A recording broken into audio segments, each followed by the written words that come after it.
Hello, আসসালামু আলাইকুম। আমি ইমরুল গাইস। তো আপনি বাড়িতে কী করে গার্ডেন সয়েল দিয়ে অ্যাকোয়াটিক প্ল্যান্ট লাগানোর জন্য অ্যাকোয়া সয়েল তৈরি করবেন তা শেখাতে চলেছি। তো আপনি কিছুটা গার্ডেন সয়েল নেবেন এবং গার্ডেন সয়েল নিয়ে গুঁড়ো গুঁড়ো করে দিবেন। তারপরে তাতে পানি দিবেন, এরকম করে পানি দিয়ে ওটাকে ঘোলাতে থাকবেন। পুরো ঘুলিয়ে একবারে চটচটে করে নেবেন হাত দিয়ে, এবং হাত দিয়ে চটচটে করার পর সব ময়লা পাথরগুলো ফেলে দেবেন বের করে।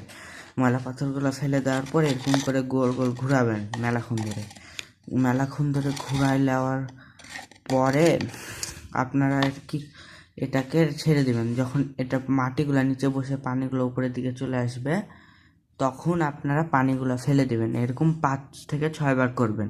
তাহলে এখান থেকে যেগুলো ব্যাকটেরিয়া আছে, এবার যেটাতে অ্যামোনিয়া স্পাইক হতে পারে, ওগুলো সব বাড়িয়ে যাবে। এরপরে আপনারা এটাকে আরও প্রসেস করতে হবে।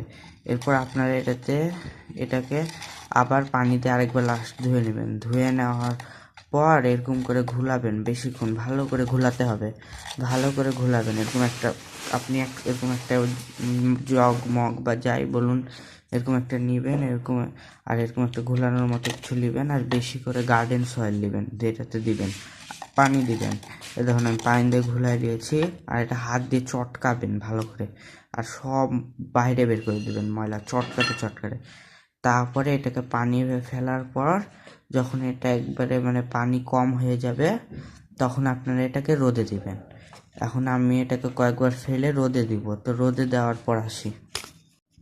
তো এখন আমি 2 বার এটাকে পানি ফেলে আবার পানি নিয়েছি, এটা যখন নিচে বসে গেছিলো তখনকার পর। তো আপনি আরও কয়েকবার করি। তো আপনারা দেখতে পাচ্ছেন এখানে উপরে একটি পানির লেয়ার চলে এসছে। আপনারা দেখতে পাচ্ছেন এখানে উপর সাইডে একটি পানির লেয়ার চলে এসছে, দেখুন। তো এই পানির লেয়ারটা এখন আমরা ফেলে দিয়ে আবার এটাতে পানি দিয়ে আবার মিক্স করব। তো আমরা পানির লেয়ারটা ফেলে আসি। ভেতরে গিয়ে আমরা এখানে পানির লেয়ারটা এখান থেকে ফেলে দেবো,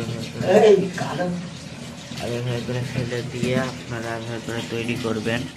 তো বুঝতে পারছেন আপনারা কিভাবে কি করবেন। তো এখন আমার 5 বার পানি দিয়ে ধুয়ে পানি ফেলে গেছে, আর এটা দেখুন একবারে শুকিয়ে এরকম হয়ে গেছে। তো এরকম আপনাকে করে নিতে হবে।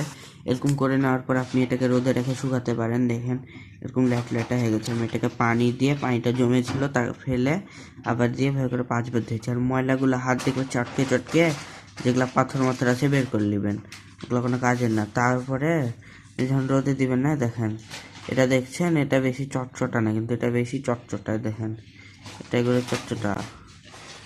রোদে শুকানোর পর দেখেন এরকম সাইড এরকম হয়ে যাবে। তো এটাকে আপনারা অ্যাকোয়া সয়েল বানানোর লাগে দেখেন এরকম ছোট ছোট গোল গোল করে নিতে পারেন। দেখতে পাচ্ছেন এরকম ছোট ছোট গোল গোল করে নিতে পারেন। কিন্তু আমি এটা খুব ছোট ট্যাঙ্ক ইউজ করলে আপনি এরকম গোল বানিয়ে নিতে পারেন। নাহলে আপনি যদি কোনো বড় ট্যাঙ্ক ইউজ করতে পারেন, তো দেন আপনি এরকম ডাইরেক্ট ইউজ করতে পারেন। দেখতে পাচ্ছেন। তো মাঝখানে আমার ভিডিও কাট হয়ে গেছিলো ভুল করে, তো আবার করতে হলো। তো আপনারা কিন্তু লাইক এবং সাবস্ক্রাইব করছেন না, তাড়াতাড়ি করে দেন। আরও এরকম ইনোভেটিভ ভিডিও আসতে চলেছে। তো দেখতে পাচ্ছেন এরকম ডাইরেক্ট ইউজ করতে পারেন যদি বড় ট্যাঙ্ক হয়। তো আসসালামু আলাইকুম, বাই।